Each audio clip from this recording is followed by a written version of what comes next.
Hello everybody, it's me, Nate, aka Devil Dog, and this time I'm back with a complete walkthrough of the new level 70 dungeon that was just released in the 4.1 patch, the Drowned City of Skalla. It requires an item level 300 and drops level 315 gear and a chance to get a very rare salt and pepper seal minion. Now, when you first start off with this dungeon, there's really nothing out of the ordinary in terms of the trash mobs. You can take them all at once, take your sweet time, nothing really out of the ordinary that you'll have to deal with in this first part.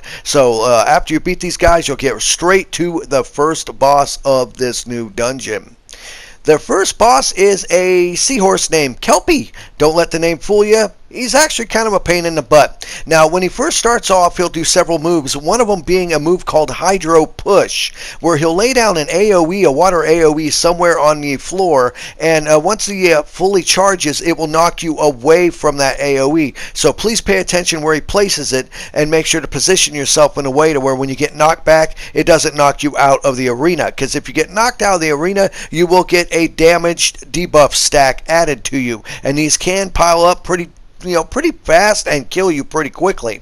The next move he'll do is called Torpedo, where he will turn around and kick you in the face. Yeah, that's right. Yeah, that's really all it is. It's not that major of a move. The next move he will do is called Rising Seas, which is a room-wide AoE blast. You can't really avoid it. You'll just have to heal through it. Then as you go through, he'll do this move right here called Bloody Puddle. Well, he will randomly select you and place an icon over your head, dropping an AoE blast and then attaching a tether and a ball to you. Now, what you want to do is try to pull it to the outside of the arena somewhere, because after a short amount of time, they will detonate as well and cause more damage. Once again, if you're in the way, you will actually get more stacks of damage on you. Now, that's really the only moves you'll have to deal with in this first boss battle is Hydro Push, which is a AoE blast from wherever he drops it, Torpedo, which is a kick, Rising Seas, which is a room-wide AoE, and Bloody Puddle, which pretty much sprint out and try to pull the ball to the outside of the arena to avoid getting stacks and hurting all players. Other than that, that's the really only mechanics you'll have to deal with this boss. You'll be able to beat him no problem and go on to the second part of the dungeon. Now, the second part of the dungeon just consists of more trash mobs. Nothing really out of the ordinary. They do add these nice little stone hand Phoabads, I think they're called here. The only thing you'll have to really pay attention with them is they will send down a blast with their hands. So just make sure to try to stand in between them to avoid being hit, or you can just heal straight through them. Nothing really major here. You'll just get through this part no problem. You can do large pulls as long as you have a good healer and a decent tank. You'll have no problem and get straight to the second boss of this dungeon. Alright, the second boss of this dungeon is called the Old One, and he has some really interesting mechanics. First of all is a Mystic Light, which is a frontal conal AoE blast. Just avoid it, really nothing major. Then he'll set off these things called Mystic Flames, which is a floor AoE. As the battle progresses, he will keep doing more and more of them. Another move that he'll set off is called Order to Self-Destruct. As you see here, he'll have these things that are called Subservience that will follow him around that are tethered to him. And what you want to do is burn them down and defeat them as fast as possible before he can fully charge up, because if he does, he will detonate and it will pretty much be a wipe of the whole party. Other than that, that's really not a major thing to really deal with. He'll also do a move that's coming up fairly shortly where it's called Shifting Light, and when you actually get hit by Shifting Light, he will turn you into Spriggans, and at this point then he will generally also cast Order to Self-Destruct once again, with more of the subservience that you'll have to defeat. Now, as you see right here when he hits Shifting Light, the only real trick to this is to run around as a Spriggan, and you do have the ability to drop bombs. And what you want to do is drop a bomb to get it to detonate to destroy the subservience. And as long as you're able to do that before he fully charges up, you'll be fine. And that's really the only problem with this boss. Deal with those things and you'll have no problem, and you'll be on to the third and final part of the dungeon. Now, in this part of the dungeon, once again, it's just more typical trash that you have to defeat.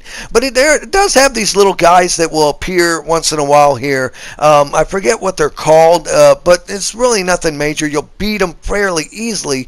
But after you beat them, you will turn into them. And you'll see what I mean when it's coming up here shortly, is after you beat them, it's really kind of odd. You go to these little areas here, as you see right here, you'll turn into this blob creature, which will allow you to actually get across these paths. Other than being able to turn into these guys, there's no way to get across, but that's really the only new mechanic, as you would call it, in this area.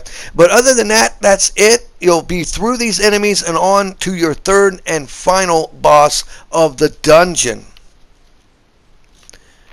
And the third and final boss of the dungeon is the Horodric Poison Tongue. That's right, try to say that 3 times fast. Pretty much, he has several different mechanics you'll have to pay close attention to, because a lot of them, I swear, it doesn't tell you the name of what they are.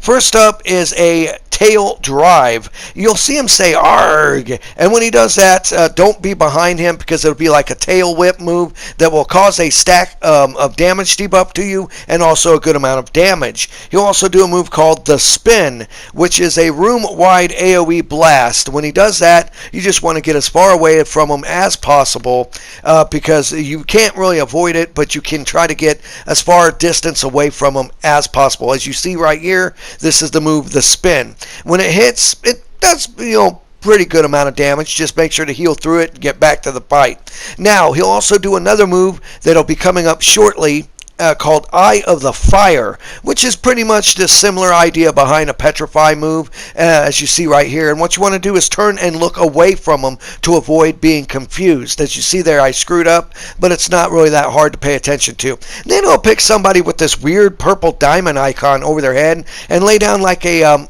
cross pad shaped AoE. Now, normally when he does that, he'll pick the other people and put a circle of chaos, which is a blue ball over their head. And what you want to do is, if you have the plus pad AoE, try to space it away from the other players, and if you have the circle of chaos blue ball AoE over you, try to make sure not to overlap anyone else and just stay away from them.